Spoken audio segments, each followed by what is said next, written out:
एक गांव में हरिया नाम का एक गरीब किसान रहता था। उसके परिवार में उसकी पत्नी और एक छोटी बेटी थी जिसका नाम था सुमन।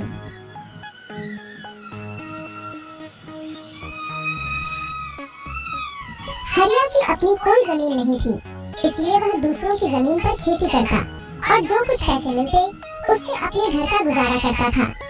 पिछले कुछ दिनों से हरिया को गांव में कहीं भी काम नहीं मिल रहा था, जिससे वह बहुत परेशान था।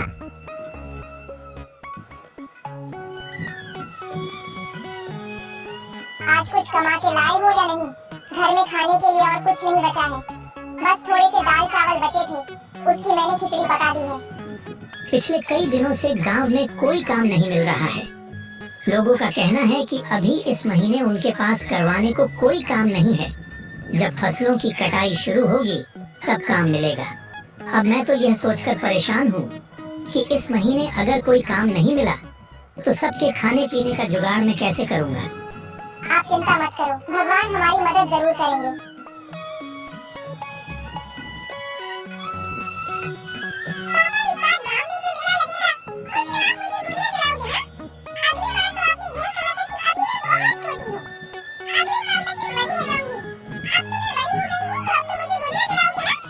हाँ बेटा, इस साल में तुम्हें जरूर गुड़िया दिलाऊंगा।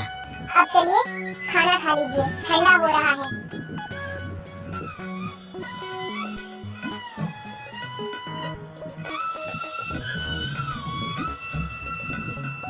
सरला, तुम भी आकर खाना खा लो। जी, आप खा लीजिए, मैं थोड़ी देर बाद खा लूंगी। हरिया और उसकी बेटी दोनों खाना खा लेते हैं। तभी उनके दरवाजे पर एक संत की दस्तक होती है। कोई तो कुछ खाने को दे दो, भगवान तुम्हारा भला करेगा। संत की आवाज सुनकर हरिया और उसकी पत्नी बाहर आते हैं। बेटा, क्या तुम्हारे पास खाने को कुछ है? बाबा, हमारे पास तो खुद के खाने के लिए भी ठीक से खाना नहीं हो पाता। हम आपको कहाँ से देंगे? थोड़ी सी खिचड़ी पकाई थी, वह भी मैं अभी खा लिया हूँ। अब हमारे पास कुछ भी नहीं है। रुकिए बाबा, अभी मेरे हिस्से का खाना बचा हुआ है, मैं अभी लेकर आती हूँ। पर सरला, तुम अगर यह खाना बाबा को दे दोगी तो तुम क्या खाओगी? बर्तन में तो बस थोड़ी से ही चावल बचे हैं। आप इसकी चिंता मत कीजिए, मैं भूखी रह लूंगी, लेकिन अपने घर के आंगन से मैं किसी संत को भूखा नहीं जाने दे सकती। इससे मुझे पाप लगेगा। ठीक है सरला, जैसी तुम्हारी इच्छा। सरला अपने हिस्से का खाना लाकर बाबा को दे देती है और बाबा उस खाने को खा लेते हैं।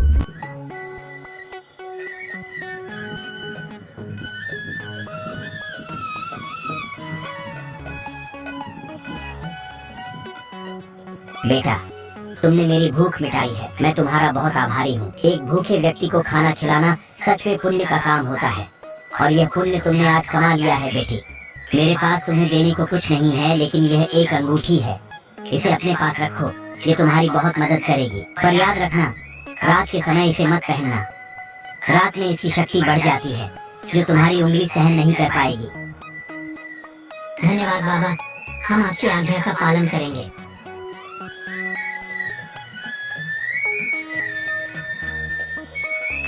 संत के जाने के बाद हरिया अंगूठी को देखकर सरला से कहता है, इस अंगूठी में ऐसा क्या है जो बाबा ने हमें इसे देने के लिए चुना? शायद ये हमारे अच्छे कर्मों का फल है।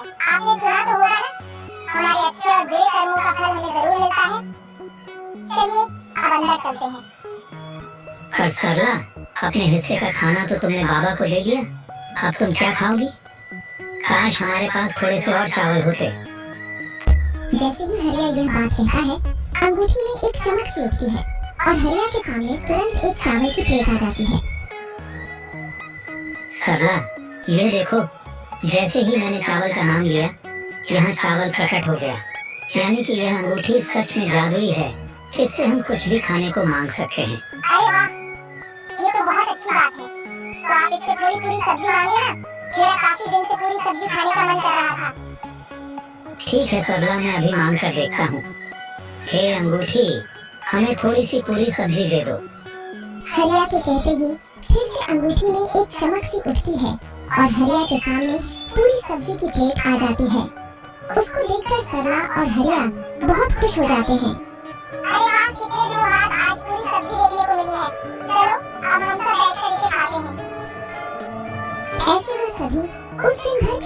पसंद करते हैं। अगले दिन सुबह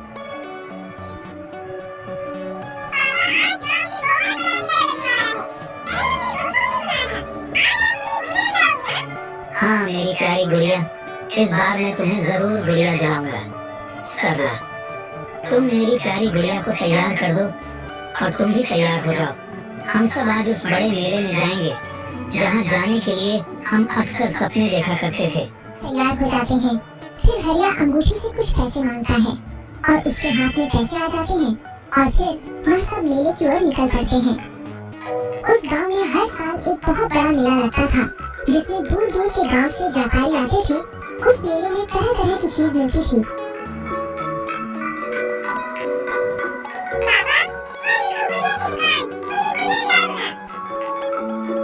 भैया जरा ये वाली गुड़िया दिखाना। ये लो मेरी प्यारी गुड़िया, ये तुम्हारे लिए। भैया कितना दाम है इस गुड़िया का? जी 50 रुपए। ये लो भैया इस गुड़िया के पैसे। सरला, तुम भी अपने लिए कुछ पसंद कर लो। वहाँ देखो कितनी सुंदर साड़ी की दुकान है। चलो वहाँ से तुम्हारे लिए साड़ियाँ भी पसंद करते हैं। भैया जरा वो वाली साड़ी दिखाना। अरे भैया वो साड़ी बहुत महंगी है, तुम उसे नहीं खरीद पाओगे। कोई सस्ती सी साड़ी देख लो इनमें से। नहीं भैया, हमें वही साड़ी देखनी है, आप वही साड़ी दिखाओ। सरला, तुम्हें ये साड़ी कैसी लगी? ये साड़ी तो बहुत अच्छी है पर महंगी भी बहुत होगी। सरला, तुम इसकी चिंता मत करो। बस तुम ये बताओ, तुम्हें ये साड़ी पसंद तो है ना? हाँ जी, साड़ी तो बहुत पसंद आई। भैया इस साड़ी का क्या दाम है? यह 1500 की साड़ी है। ठीक है भैया, ये लीजिए 1500 और ये साड़ी हमारे लिए पैक कर दीजिए। हरिया साड़ी को खरीद लेता है। हरिया ने उस मेले में से और भी काफी सारे सामान खरीदे। इस मेले में रामचंद्र के 2 नौकर मोहन और प्यारे भी आए हुए थे। रामचंद्र गांव का सबसे अमीर सेठ था और मोहन और प्यार उसके नौकर। जब मोहन और प्यारे ने हरिया को बहुत सारा सामान खरीदते हुए देखा तो वे दोनों आश्चर्य में हो जाते हैं।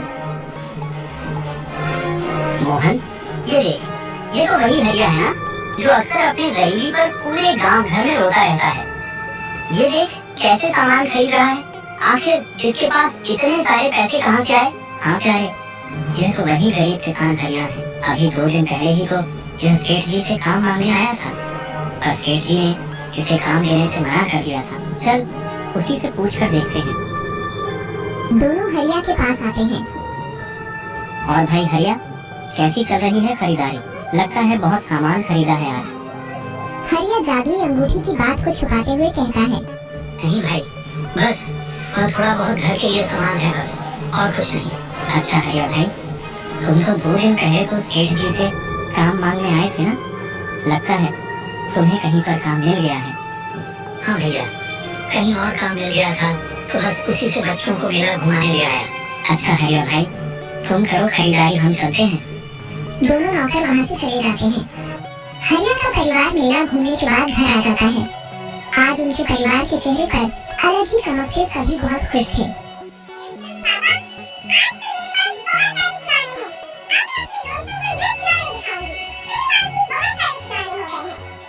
हाँ बेटा, क्यों नहीं? अब ऐसे तुम्हें जो भी चीज चाहिए तुम अपने पापा से मांग लेना, वह तुम्हें मना नहीं करेंगे। इस तरह हरिया के दिन हंसी खुशी गुजर रहे थे। हरिया ने अंगूठी की मदद से अपने घर के हालातों को सुधार लिया और अंगूठी से कुछ पैसे मांगकर गांव में उसने एक कपड़े की दुकान खोली। दुकान खोलने के साथ ही हरिया की दुकान चल पड़ी।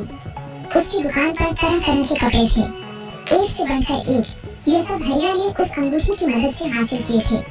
नए नए डिजाइन के कपड़े होने की वजह से हरिया की दुकान पर अक्सर ही लोग की भीड़ रहा करती थी। अब यह बात धीरे धीरे पूरे गांव भर में फैल रही थी कि हरिया जो कितना गरीब था वह अचानक से अमीर हो गया है और उसने गांव में एक बहुत बड़ी कपड़े की दुकान खोली है। अरे भाई, मैंने सुना है कि हरिया ने गांव में कोई दुकान खोली है। हाँ भाई, मैंने भी सुना है, हरिया ने बहुत बड़ी दुकान खोली है। अरे भाई, मैं तो उसकी दुकान को देखकर भी आया हूँ। हरिया ने वाकई में बहुत बड़ी दुकान खोली है और उसके पास नई नई प्रकार के कपड़े हैं। अच्छा, आखिर ये कैसे हुआ? हरिया के पास दुकान खोलने के लिए इतने पैसे आए कहाँ से? भाई, इस बारे में तो मुझे नहीं पता। बस मुझे इतना ही पता है कि उसने गांव में एक बहुत बड़ी कपड़े की दुकान खोली है। हे भगवान, काश मेरे पास भी इतने पैसे होते तो मैं भी अपना कोई छोटा सा कारोबार खोल लेता। अरे भाई, पैसे नहीं है तो तुम अब हैया से उधार ले लो। हैया दिल का बहुत नेक इंसान है, वो तुम्हें जरूर उधार दे देगा। हाँ, तुम ठीक कहते हो। मैं भैया से एक बार बात करके देखता हूँ। यार, कुछ पैसे तो मुझे भी चाहिए थे। मुझे भी अपना छोटा सा कारोबार शुरू करना है। क्यों ना हम कल भैया से बात करके देखें? क्या पता भैया ही हमारी कुछ मदद कर दे। वह लोग इतनी बातें कर ही रहे थे, तभी उन्होंने देखा कि हरिया वहीं से गुजर रहा था। रामू ने हरिया को आवाज लगाई। अरे भैया भाई, कहाँ जा रहे हो? कहीं नहीं भाई, बस तुम्हारे पास ही आ रहा था। बहुत दिन हो गए थे तुमसे मिले, सोचा तुमसे भी मिलता हूँ। भैया भाई, मैंने सुना है कि तुमने कपड़े की बहुत ही बड़ी दुकान खोली है। हाँ भाई, बस इसी बारे में मैं तुम्हें बताने आया था। मैंने एक कपड़े की दुकान खोली है और अब उस दुकान से मेरी अच्छी कमाई हो रही है। और तुमने दुकान कैसे खोली? तुम्हारे पास इतने पैसे कहाँ से आए? देखो भाई, ये बात मैं तुम्हें इसलिए बता रहा हूँ क्योंकि तुम मेरे दोस्त हो और मुझे तुम लोगों पर बहुत विश्वास है। कुछ दिन पहले मेरे घर पर एक साधु आए थे। हरिया उन सबको जादुई अंगूठी के बारे में सारी बात बता देता है। जादुई अंगूठी? सच में तुम्हारे पास जादुई अंगूठी है और तुमने उसी से वह दुकान खोली है? हाँ, मैंने उसी से वह दुकान खोली है और मैं यहाँ तुम्हारे पास इसलिए आया हूँ कि तुम भी अगर अपना कोई कारोबार शुरू करना चाहते हो तो बेझिझक आकर तुम मुझसे पैसे ले सकते हो। मैं तुम्हें कारोबार खोलने के लिए पैसे दूंगा। अरे भैया भाई, ये बात कहकर तो तुमने हमारा दिल ही जीत लिया। ठीक है भैया भाई, हम किसी को नहीं बताएंगे। इस तरह हरिया ने गांव वालों की मदद की और सभी को कारोबार खोलने के लिए पैसे दिए। अब गांव के लोगों ने भी अपना अपना कारोबार खोला। अब ये बात धीरे धीरे गांव के अमीर सेठ रामचंद्र तक भी पहुंच जाती है। मोहन और प्यारे, ये मैं क्या सुन रहा हूँ? हमारे गांव में रहने वाले गरीब भैया ने गांव में बहुत बड़ी कपड़े की दुकान खोल ली है। ये तो वही भैया है ना जो कुछ दिन पहले मेरे पास काम मांगने आया था, तो फिर इसके पास अचानक से इतने सारे पैसे कहाँ से आए? हाँ सेठ जी, हम भी यही सोचकर हैरान हैं। थोड़े दिन पहले हमने उसे मेले में देखा था, बहुत सारे सामान खरीद रहा था, जैसे इसके पास अचानक से बहुत सारे पैसे आ गए हों। और अब सुनने में आ रहा है कि गांव में उसने एक नई दुकान खोली है। हाँ सेठ जी, मैंने तो देखा भी है, बहुत ही सुंदर दुकान है उसकी। एक से एक डिजाइन के कपड़े हैं उसकी दुकान में। मोहन, जरा पता तो कर, आखिर उस गरीब भैया के पास इतने सारे पैसे कहाँ से आ रहे हैं? आखिर ऐसी कौन सी लॉटरी लगी है उसके हाथ में जो कुछ ही दिन में वह इतना माला माल हो गया है? रामचंद्र की कहे अनुसार उसके दोनों नौकर अब हरिया पर नजर रखने लगते हैं। हरिया कब जाता है, कब घर आता है, इन सब पर उन दोनों आदमियों की नजर थी। एक दिन जब हरिया रात के समय घर आता है, तब यह दोनों आदमी चुपके से उसके घर के पास खड़े हो जाते हैं। वह देखते हैं कि रामू अपने हाथ में से अंगूठी निकाल रहा है और अपनी पत्नी से कह रहा है, सरला, अभी मैं इस अंगूठी को निकाल देता हूँ। काफी रात हो गई है, सुबह इसे पहन लूंगा। वैसे भी अब हमारे पास भगवान का दिया सब कुछ है। अब इस अंगूठी से हमें और कुछ नहीं चाहिए। मुझे लगता है अब इस अंगूठी को हमें संभाल कर रख देना चाहिए, क्योंकि अब मेरा कारोबार भी काफी अच्छा चल रहा है। तो अभी हमें इस अंगूठी की जरूरत नहीं है। मैं सोच रहा हूँ कि इस अंगूठी को मुझे किसी जरूरतमंद को दे देना चाहिए, जो मेरी ही तरह गरीब और ईमानदार हो, जो इस अंगूठी का सही इस्तेमाल करे। हाँ जी, आप बिल्कुल सही कह रहे हैं। यह अंगूठी हमें किसी ऐसे ही इंसान को देनी चाहिए। रामचंद्र के दोनों नौकर ये सारी बात रामचंद्र को बताते हैं। हाँ सेठ जी, उनके पास एक अंगूठी है, उसके बारे में वह लोग बातें कर रहे थे कि उस अंगूठी ने उनकी किस्मत बदल दी। अच्छा तो ये बात है, लेकिन एक अंगूठी की वजह से ऐसा कैसे हो सकता है? क्या वह कोई जादुई अंगूठी है? क्या उस अंगूठी ने हरिया को पैसे दिए हैं? जाओ, इसका पता लगाओ। अगले दिन फिर वह दोनों आदमी चुपके से हरिया के घर आते हैं और हरिया और उसकी पत्नी की बातचीत को सुनते हैं। सुनिए, मुझे एक बहुत ही सुंदर गुलाबी रंग की साड़ी चाहिए। आप इस अंगूठी से मांग लीजिए ना। तुम्हारे पास इतनी सारी साड़ियाँ तो है, फिर तुम्हें गुलाबी रंग की साड़ी क्यों चाहिए? और दुकान में भी काफी सारी साड़ियाँ रखी है, जाकर दुकान में से पसंद कर लो।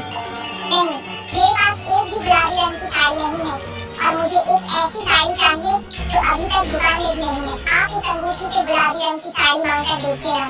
हरिया अंगूठी से गुलाबी कलर की साड़ी मांगता है और गुलाबी कलर की साड़ी प्रकट हो जाती है। यह देखकर दोनों नौकर बहुत आश्चर्य में हो जाते हैं और यह बातें जाकर वह दोनों रामचंद्र सेठ को बताते हैं। अच्छा, तो उस हरिया ने अंगूठी के सामने साड़ी बोला और अंगूठी में साड़ी निकल आई। अब तो पक्का हो गया है वह कोई जादुई अंगूठी है। तुमने कहा था कि रात के समय वह हरिया अंगूठी को अपने उंगली में से निकाल देता है। हाँ सेठ जी, वह अंगूठी को निकाल कर अपने टेबल पर रख देता है। तो ठीक है, उस अंगूठी को हासिल करने का सबसे सही वक्त रात का है। मैं रात को ही उस हरिया के घर जाऊंगा। ऐसा सोचकर रामचंद्र रात के समय चुपके से हरिया के घर पहुंच जाता है। रात के समय वह अंगूठी का तेज बहुत ज्यादा था, वह अलग ही चमक रही थी। अरे वाह, इस अंगूठी की चमक तो देखो, कितनी जगमगा रही है। आखिरकार यही है वह जादुई अंगूठी जिससे यह हरिया अमीर हुआ है। अब मैं अंगूठी को अपने घर ले जाऊंगा और इस अंगूठी की मदद से गांव का सबसे अमीर आदमी बन जाऊंगा। यह सोचकर रामचंद्र उस अंगूठी को वहां से लेकर घर आ जाता है और उस अंगूठी को हाथ में पहनकर अंगूठी से बहुत सारे सोने के सिक्के मांगता है। हे अंगूठी, मुझे बहुत सारे सोने के सिक्के दे दो। कितने सोने के सिक्के की मैं रातों रात अमीर बन जाऊं। जैसे ही रामचंद्र ऐसा कहता है, उसकी उंगली पर लाल निशान पड़ जाते हैं और उसे काफी जलन होने लगती है। रामचंद्र दर्द से कहराते हुए उस अंगूठी को फेंक अस्पताल की ओर भागता है। रामचंद्र अस्पताल पहुंचता है और डॉक्टर को अपना हाथ दिखता है। ये कैसे हुआ? इतनी ज्यादा चोट तुम्हें कैसे आई? तुम्हारा हाथ तो पूरी तरह से घायल है। मैं अभी इसकी पट्टी कर देता हूँ। डॉक्टर रामचंद्र के हाथों की पट्टी कर देता है और उससे कहता है, देखो, मैंने तुम्हारी पट्टी तो कर दी है, पर तुम्हारे हाथों के जख्म बहुत गहरे हैं। इसे ठीक होने में कम से कम 2 महीने का समय लग जाएगा और 2 महीने तक तुम्हें अपने हाथों का ध्यान रखना होगा। ये सुनकर रामचंद्र बहुत दुखी होता है। ये सब उस अंगूठी की वजह से हुआ है। न मैं उस अंगूठी को चुराता और न ही मेरे हाथ का यह हाल होता। कितनी जलन हो रही है मेरे हाथ में, क्या बताऊं। अगर मैं ज्यादा पैसे का लालच न करके उस अंगूठी को न लिया होता तो आज मेरे हाथों की ऐसी हालत नहीं होती। रामचंद्र उस अंगूठी को हरिया को वापस करने जाता है। ये लो हरिया अपनी अंगूठी। कुछ वक्त के लिए मेरे मन में इस अंगूठी के प्रति लालच आ गया था। ऐसी और वीडियो देखने के लिए लाइक कर लीजिए और चैनल को सब्सक्राइब कर लीजिए।